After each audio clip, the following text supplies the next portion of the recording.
Welcome to the Teresa Harding podcast, where you will learn from one of the top leaders in the network marketing industry. Teresa Harding has grown her team to over millions of people. She's grown online and she's grown offline, and now she's ready to show you the secrets. So get ready to change the way you think. She truly cares about the success of her team and the people that she teaches. So get ready to learn the tips, tricks, and secrets that will allow you to grow a successful business in the 21st century.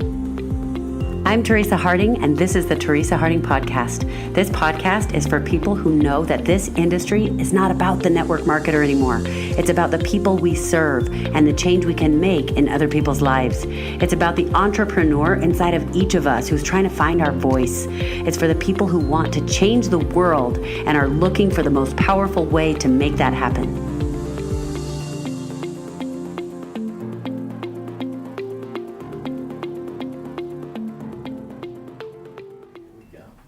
Okay, now I want to go into some questions about pros and cons.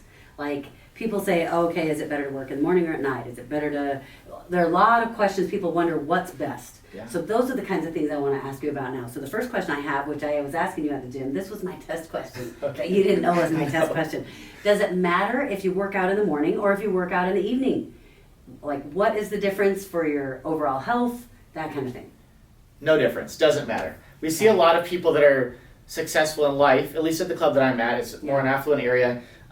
They try and get in before work because they've got a lot of things to do after work, or they don't know how long work is going to last, right? Yeah. So they've got a family to take care of and kids to take care of and dinner to cook and extracurricular activities for their kids. Those are going to take up the evening. So if they don't get it in the morning, they probably are not going to have time. But as far as goals, it doesn't really matter. As long as you get it in, you get it in. Okay. It's similar. People talk about doing cardio before weights or weights before cardio when they work out. Yeah. Doesn't matter. If you're trying to bulk up and gain strength, do cardio afterwards, right? Because if you do cardio before, your body's going to be tired to lift heavier weights. And you're like, maybe I won't. Yeah, but if it's just fat loss or calorie burn, it doesn't really matter. You're going to burn probably the same amount of calories. Yeah. Very similar. Yeah, and I've seen that too, because I know for me, if I am committed that I'm going to do it no matter what, and I'm doing it in the morning one day and then I do it at night the next day, and I'm realizing I don't like doing it at night, what's going to happen is I'm going to start making sure I do it in the morning so that I don't have to do it at night. For example, I've noticed this with I'm learning Chinese, because a lot of you guys know we lived in China. I'm learning Chinese, and I do an hour every day. I will not miss it. I don't care if I have to go to bed at 3 a.m. I am not missing my Chinese. And so at the beginning, there were so many times where I would be doing Chinese at 1 a.m. Wow. And guess what happened? It didn't take long before pretty soon I do it first thing in the morning when I'm getting ready or doing whatever. I am doing it first thing in the morning because I've learned that I hate doing it at night. And so if it's not worth it. And I know I'm going to do it. So if you find that you get tired at the end of the day and you feel like, I'll just wait till tomorrow. Don't let yourself wait, because if you know that you are not going to give in, then what's going to happen is you're going to start doing it at a better time, because otherwise you're going to have the consequences. If you think you're going to take away the consequences, then you'll just give in. You won't do it. So what are the things that you find with the people who start in January? You said by February 12th, people are, a lot of people quit. 86%, is that what you said? Yeah. So what is the difference between the people who keep doing it and the ones who don't? They have a plan. Really, and we see it all the time, right? Because we talked a little bit about in our previous segment, what do goals look like, right? Yeah. If you're going to go to the gym in the morning, you have to set out a gym bag and get enough sleep and things like that. But then taking it that step further, what are you going to do at the gym? Are you going to take a class that takes 45 minutes?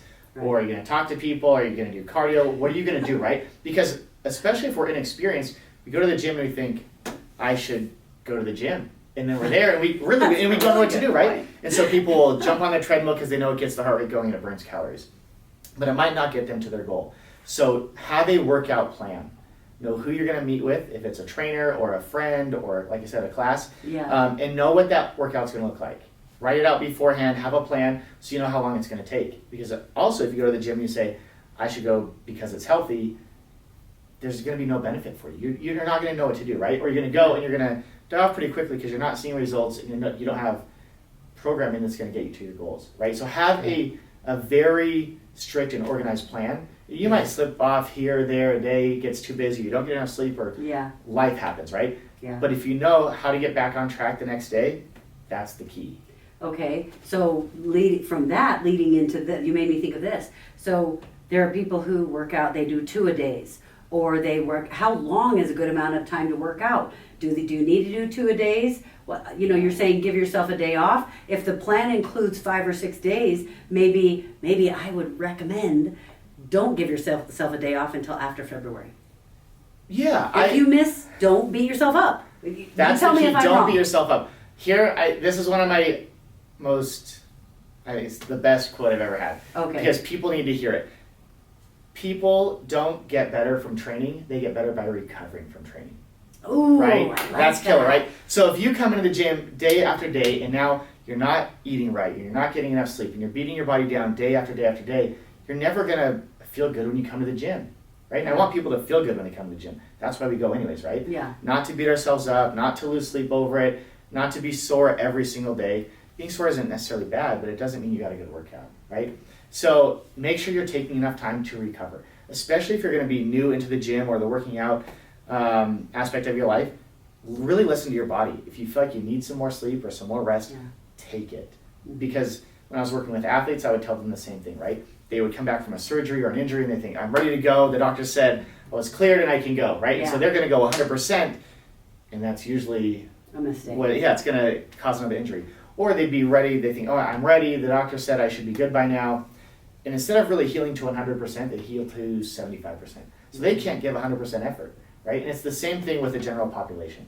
If we're trying to hit our goals, let's give it 100%, right? You may be tired one day, and you should still go to the gym, right? You may feel good, you may just be a little bit tired, and you can catch up the next day. But if it's day after day after day, and you feel like you can't spend time with your family now, or do the chores that need to be done, or take care of your life because all you're doing now is the gym is your goal and that's on your mind, that's not going to be worth it because you're not creating a lifestyle that you originally started to go to the gym with, right? Yeah, and you're going to have regrets. Yeah. Too many regrets. So I would say, especially if you're new, 2 to 3 times a week in a gym or with exercise, start with that. And if you want to add more, go for it. But take a week or 2 to really see what your body feels like, and then take time to listen to your body. Yeah, and you know what? Be committed enough to your goal. There's no point in beating yourself up. All that is helping you lose self-respect. The fact that you even wanted to set a goal in the first place is exciting, but if for some reason you plan to go to the gym for an hour and something happens and you're not able to, I don't care if it's because your husband had to go to the hospital, go to the hospital, but do 1 minute of jumping jacks. No joke. Be so committed to yourself that you're like, no matter what happens in my life, I'm not going to let this stop me. But it makes you realize it's okay that my plan was for an hour all these days, but I had to modify. It's okay to modify. Yeah. I have clients that will go on vacations or trips and they think, will you write me a workout for when I'm there? And I don't really know what type of facility they have or equipment they have or anything like that. A good example is I had a client that she's pretty overweight. I would say maybe 150 pounds, and she was going to North Carolina. So a few months ago, she said, what should I do? And I said, well, you should do some squats every day because her form's pretty good. But I said, walk on the beach. It's going to be hard, right? If you're pretty overweight, you're already carrying around a lot of weight. But you're walking in the sand. It's beautiful. You get some fresh air. It's going to be harder because it's in the sand, but and it's good for your balance. Yeah, do something different. Enjoy that time. Don't stress so much about getting that workout in because that's your goal where you can't appreciate the lifestyle you're living or a vacation you're taking or those small things like that. So okay, how do you help people? Because we're talking pros and cons. The difference between beating yourself up and being strict on yourself. Because in normal psychology, for example, you would normally acknowledge, okay, that was my responsibility. I did that and it hurt someone else and I need to acknowledge it. I need to recognize, wow, I did that and that doesn't feel good. yeah. But then you move right on if you stand and dwell in that and beat yourself up over it. So how do you find that balance? What's the difference between saying, okay, that's not enough, that's not good enough, I got to do better, or being actually, fine with where you are, but giving the best that you can? Yeah, What do you do with I your think people? we're always our own worst critics, right? We're harder on ourselves Totally. than we are on anybody else. And I think maybe take a step backwards and look at it from an outside view. Would I treat a client or a friend or somebody else the way I'm treating myself right now? Would I get mad if they didn't go to the gym? Would I get mad if they had an extra slice of pizza instead of some salad? Whatever that is, right? On a nutritional goal or an exercise goal, take that step back and realize, are you happy, first of all? Yeah. And can you do more? If you can do more, great. If you can't, reset those goals, right? Reevaluate that goal, and maybe it needs to change a little bit. Yeah. Yeah, and think about, I just thought of this analogy. If you're raising your kids and they do something they shouldn't do, they need discipline and they need a consequence. So then they have the consequence from not being home on time or whatever it is, and they have that consequence, and now it's over. 3 years from now, are you still going, okay, you were an idiot because you got home a little bit late that night 3 years ago? No. You have your consequence. Like, dang, I didn't get my check mark for working out today. Okay, I can do better. Done. Move on to the next thing. Yeah. Well, and I think the biggest thing is, like we said before, what is your why behind that goal? Why is it important? Because if you're going to the gym just to go to the gym, you're going to fall off. I guarantee you right now you'll fall off.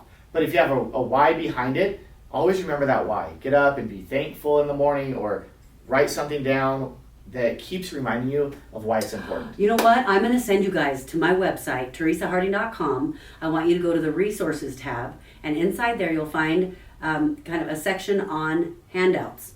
I want you to go in there because I have something, I use it for business, and it's called What is Your Why? It's, discovering your why. And I think on the first line it says, why are you blank? And I think we have a business thing in there. Just change it out for your exercise and answer the questions. I think there are 6 questions, and it will do the exact same thing. And I'm telling you, by the time you get to the last question, it's very likely that you'll be emotional. You'll be to your why should make you cry kind of thing. Yeah. Because I am telling you, it helps you get down to why. Why are you trying to lose weight? Why am I wanting to exercise starting in January? Whatever it is, you go to that. So teresaharding.com. We'll put the link here for you as well so that you have that, okay? I want to echo that. If you do that, you'll be successful.